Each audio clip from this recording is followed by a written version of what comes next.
जब आप देखेंगे कि इस योग में प्राण प्रतिष्ठा के पूरे कार्यक्रम को आप संपन्न होते हुए देखेंगे। 30 सेकंड में जल्दी से अगर आप बताएं, क्योंकि उस लोक अदालत मां अयोध्या, ये पीएम का एक स्पीच भी था बतौर संघ प्रचारक, जिसके बहुत कैसे दिखते थे कि उन्होंने उस वक्त बहुत सारी ऐसे भावनात्मक भाषण दिए थे राम और अयोध्या को। देखिए, एक जमाने में कहा जाता था रामलला हम आएंगे, मंदिर वहीं बनाएंगे, करने में भारत और लोग कहते थे तारीख नहीं बताएंगे।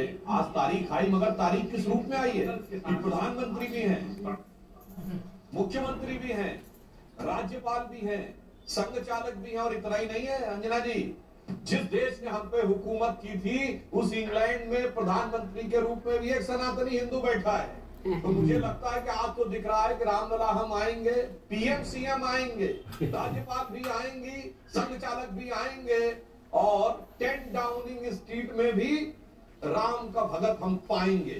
ये काल चक्र की इतनी बड़ी गति का परिवर्तन है। अब इसके बाद भी अगर किसी को न समझ में आ रहा हो तो मैं कहना चाहूंगा, जो दृढ़ संकल्प मोदी जी ने दिखाया, उस संघ के तमाम स्वयंसेवकों ने दिखाया उस समय। अभी जब मोदी जी चलते हुए दिख रहे थे तो मुझे महादेवी वर्मा जी की कविता की वो पंक्ति याद आ रही थी कि अन्य होंगे चरण हारे और हैं जो लौटते दे शूल को संकल्प सारे। मोदी ने कभी हार नहीं मानी, चाहे कितनी कठिन परिस्थिति आई हो। अन्य होंगे चरण हारे और हैं जो लौटते दे शूल को संकल्प सारे। चिरवृत्ति निर्माण उन्मद, जिन्होंने सदैव व्रत धारण कर रखा है निर्माण का, चिरवृत्ति निर्माण उन्मद यह अमरता नापते पद। बांध देंगे अंक संस्कृति से तिमिर में स्वर्ण वेला। पंथ होने दो अपरिचित, प्राण रहने दो अकेला। तो उस समय हमारा पंथ अपरिचित था, हम अकेले थे, मगर आज संपूर्ण संसार रामलला की मूर्ति दिख रही है। संपूर्ण संसार ये हमारे तमाम दर्शक आज दर्शन कर सकते हैं रामलला की मूर्ति। अब देखिए टैंक से कैसे, जिसको बार बार कहा जा रहा है, टाट से ठाट पर पहुंच गई है। तो मैं कहना चाहूंगा कि जगत के भूपाल अब तिरपाल में नहीं है, और अब वो भव्य राम मंदिर में आकर विराजमान हुए हैं, जिनके लिए कहा गया था तात राम नहीं नर भूपाला, भुवनेश्वर कालहु कर काला। तो काल ने ऐसा परिवर्तन दिखाया है, जब भोपाल भव्य मंदिर में आ गए हैं, अब तिरपाल में रहने के दिन चले गए।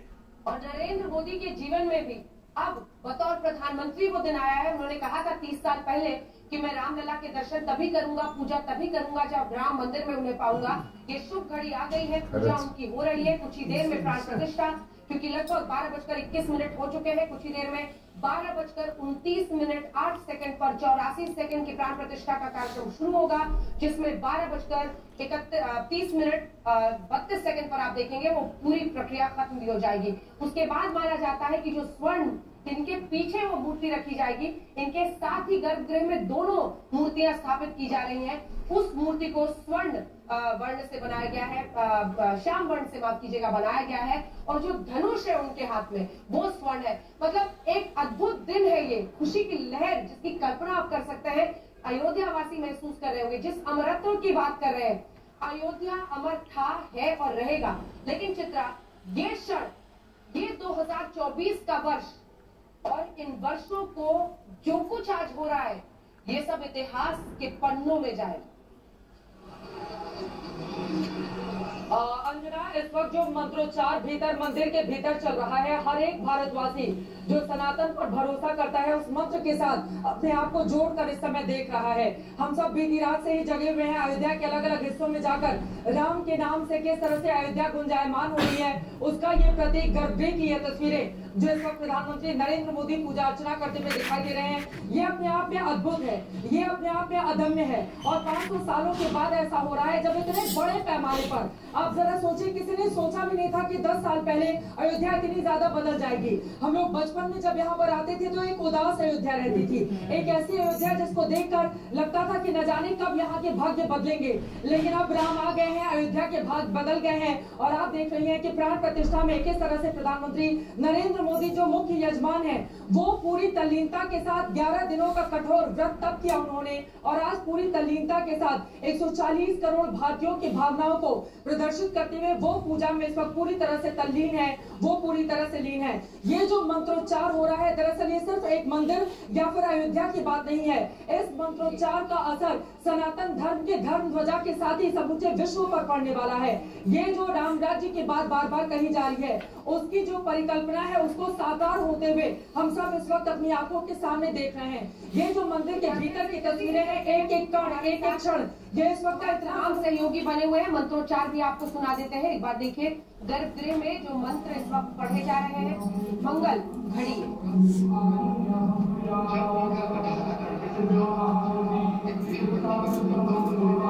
तत्कालीन महासचिव भाजपा के अंशुमान और अगर एक आध बताएगा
हाय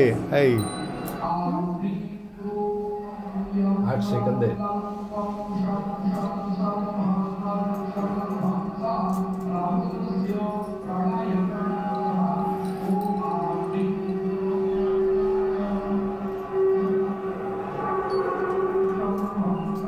उभी रे ये राम दाखवले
शुरुआत करी अरुण योगीराज ने अपने बातों से कर दिया है भावना को जो इस देश की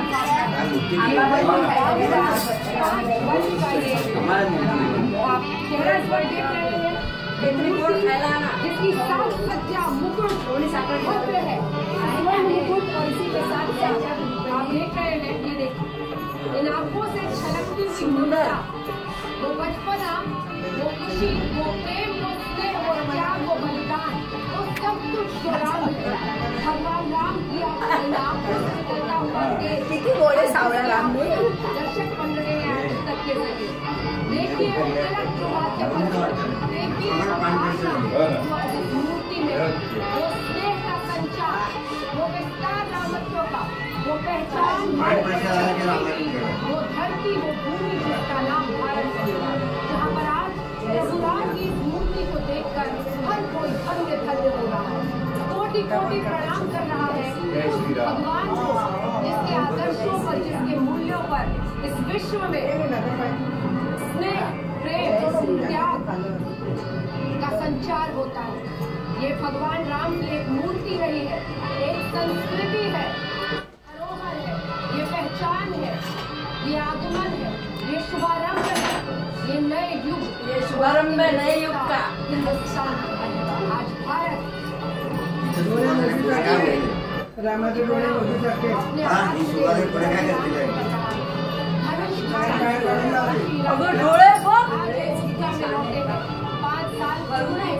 को आप कमल पर आसीन देख रहे हैं और इसी के साथ प्रधानमंत्री उनकी पूजा करते हुए आपको दिखाई दे रहे हैं।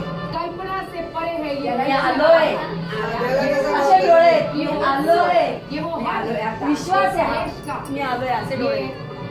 प्रधानमंत्री नरेंद्र मोदी के जीवन में तो भारत वर्ष के लिए अलौकिक एक पल ऐसा जो हमेशा हमेशा के लिए भारत में इंकित हो जाएगा, जो भारत की सभ्यता, भारत के इतिहास में हमेशा लिखा जाएगा। राजकुमार शास्त्री जी, ये जो मंत्र इस वक्त पढ़ा जा रहा है, ये कौन सा मंत्र है?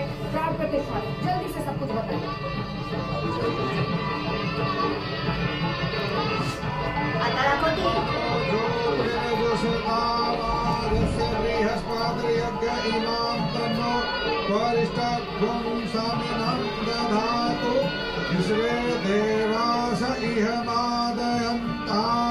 ओम प्रतिष्ठा। अगर आप ये भी बता सके राजकुमार जी, आपको बीच में टोक रही हूँ, कि हमारे दर्शक आज तक के जो घर में ये देख रहे हैं वो कौन से मंत्र का उच्चारण है? देखिए, ये 84 सेकंड अर्थात 1 मिनट 22 सेकंड का वह समय है। यदि आप शारीरिक रूप से अस्वस्थ हैं तो ये संजीवनी मुहूर्त है। इसमें 5 प्रकार के दोष प्रभावित नहीं करते, तो आप महामृत्युंजय का जाप जितना कर सकते हैं कर लीजिए।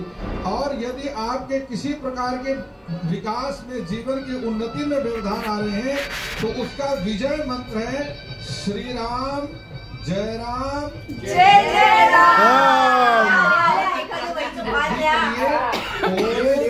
नमः शिवाय, ये पंचाक्षरी मंत्र है। इन मंत्रों का यदि आप जाप करते हैं और सकल मनोरथ सिद्धि के लिए आप रामचरितमानस में वर्णित जितनी चौपाइयां आपको कंठस्थ हैं उतनी चौपाइयों को आप पुनरावृत्ति कर लीजिए। इतना मात्र करने से आपके सकल मनोरथ सिद्ध हो जाएंगे। यह ऐसा मुहूर्त है, देखिए 24 घंटे में 30 मुहूर्त होते हैं। मुहूर्त उसे कहते हैं, 15 शुभ मुहूर्त होते हैं और 15 अशुभ मुहूर्त होते हैं। मुहूर्त का मतलब होता है आकाश मंडल में ग्रह, नक्षत्र और राशियों की वह अनुकूल स्थिति जिसमें सभी कार्य सिद्ध होते हैं। तो यह संजीवनी मुहूर्त जो है यह दुर्लभ मुहूर्त होता है और इस मुहूर्त में जो कार्य किए जाएंगे, इसलिए हनुमान चालीसा में भी लाई सजीवनी लखन जियाए ऐसा शब्द आया। इसी मुहूर्त में वायुमंडल में 5 प्राण जो विलीन है, उन 5 प्राणों का आवाहन करके मूर्ति में जीवन दिया जाता है। तो मधुर हम सुन रहे हैं इस वक्त धुन वहाँ पर भी, लेकिन एक राम भजन यहाँ पर आपको सुनाते हैं, क्योंकि अब तो भगवान राम के दर्शन आपने कर लिए हैं। कोटि कोटि प्रणाम ये भारत देश कर रहा है भजन के साथ भगवान की आराधना में शामिल।